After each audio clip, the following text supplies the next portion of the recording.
Ya, tidak ada spekulasi, tidak ada politisasi, tapi spekulasi bermunculan di mana Betul. penetapan tersangka terhadap Menteri Komunikasi dan Informatika Johnny G. Plate ini karena berada di tengah suhu politik yang sedang memanas. Iya, betul sekali David. Dan apakah ini murni penegakan hukum ataukah ada politisasi? Kita bahas bersama dalam diskusi.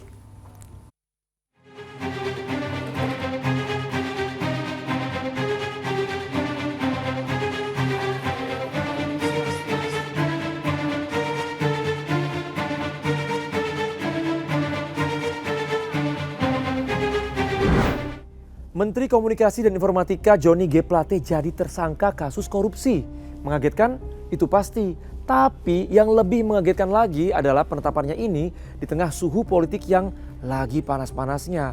Waduh, makin panas nggak tuh? Ya, apalagi beragam spekulasi pun bermunculan. Apa saja ya kira-kira? Yuk kita bahas dalam diskusi. Di saat sejumlah partai politik lagi sibuk sana-sini untuk lobby-lobby politik, Partai Nasdem juga sibuk ngurusin masalah hukum yang menjerat sekjennya sekaligus Menteri Komunikasi dan Informatika Johnny G. Plate. Johnny G. Plate resmi ditetapkan jadi tersangka kasus dugaan korupsi penyediaan infrastruktur BTS 4G dan infrastruktur Bakti Kemenkominfo tahun 2020-2022. Dalam penyidikan yang dilakukan Kejaksaan Agung, ditemukan kejanggalan dalam proyek BTS 4G Kominfo. Proyek itu dianggarkan dalam tahun jamak sejak tahun 2020 hingga 2024. Tapi pencairan anggarannya sudah 100% lunas pada tahun 2022. Padahal sejumlah pembangunan dan penyediaan infrastruktur BTS 4G Bakti mangkrak. Di antaranya site Wangkar Weli, Lambaleda Manggarai Timur NTT. Seharusnya pembangunan itu selesai pada bulan Maret 2022. Saat ini, Kejaksaan Agung telah menetapkan 5 tersangka sejak Januari lalu. Di antaranya, Direktur Utama Bakti Kominfo, tenaga ahli, dan pihak swasta lainnya.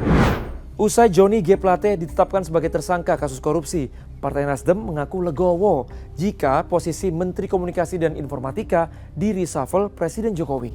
Ditetapkannya Saudara Johnny Plate sebagai tersangka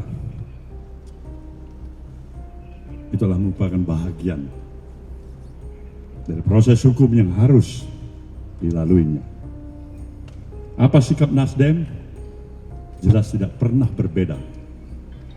Dari komitmen awal partai ini didirikan, kami ingin tetap berada di garda terdepan, ingin menegakkan prinsip-prinsip hukum yang berkeadilan untuk terus dari waktu ke waktu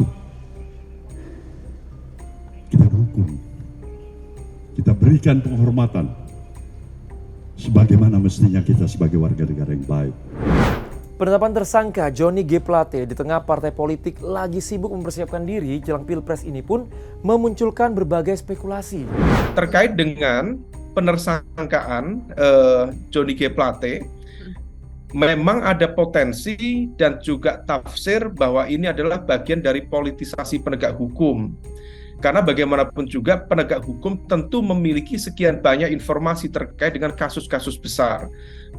Teman-teman dari Nasdem barangkali juga mempersepsikan mengapa yang diambil dalam konteks ini adalah Johnny Plate, Menkominfo, di saat kasus-kasus lain seperti kasus impor bawang merah, kemudian bawang putih, kemudian terkait dengan ekspor minyak goreng, kemudian terkait dengan pengadaan peralatan kesehatan dan juga alutsista yang lain sama sekali tidak dijamah.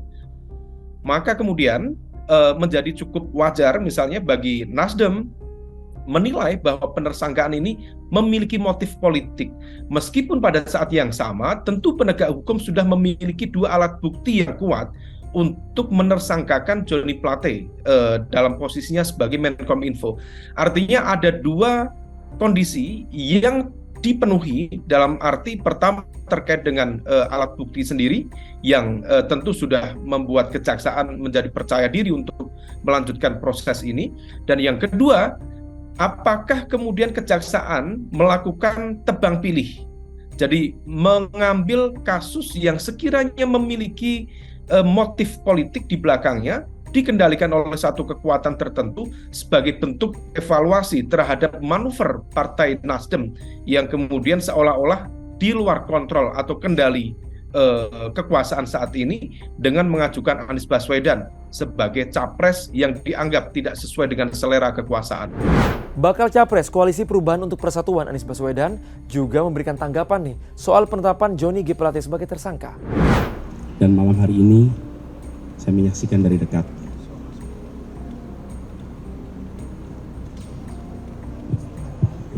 dan tadi ditegaskan tidak ada sedikit pun yang berubah ikhtiar kita untuk bekerja menghadirkan keadilan, menghadirkan kesetaraan, menjaga persatuan, jalan terus. Tidak ada yang berubah, tidak ada yang bergeser, dan tidak ada yang melambat. Ya, dari keterangan Anies Baswedan tadi, memang Partai Nasdem sebagai partai pengusungnya ini masih berkomitmen untuk sejalan, seia, sekata. Tapi pengamat politik punya pendapatnya sendiri soal seharusnya di mana nih posisi Anies dalam kasus ini. Semuanya bergantung pada sikap dan juga positioning Anies.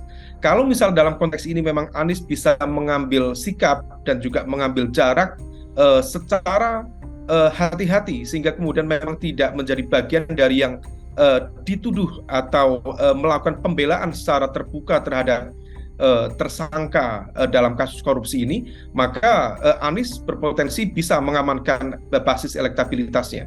Tetapi kalau misal kemudian Anies sendiri bersikap terlalu over dalam konteks melakukan pembelaan terhadap Johnny G. Plate, sementara di satu sisi akan ada dua alat bukti yang disidangkan, maka kemudian hal itu berpotensi mendegradasi elektabilitas Anies itu sendiri. Tetapi kalau misal kemudian dia bisa melakukan keperbiakan secara baik, bisa mengayuh di antara sekian banyak karang yang saat ini menghadapi di depan dia, maka Anies bisa saja kemudian melewati proses ini sebagai bagian dari sebuah dinamika politik, tantangan bagaimana kemudian proses pencapresan dia di koalisi perubahan yang sudah semakin difahami bahwa selera kekuasaan tidak berpihak pada koalisi perubahan ini, sehingga kemudian ini dianggap sebagai bagian dari konsekuensi logis dari sebuah perjuangan untuk menghadirkan perubahan, dan sepertinya Surya Paloh termasuk Anies Baswedan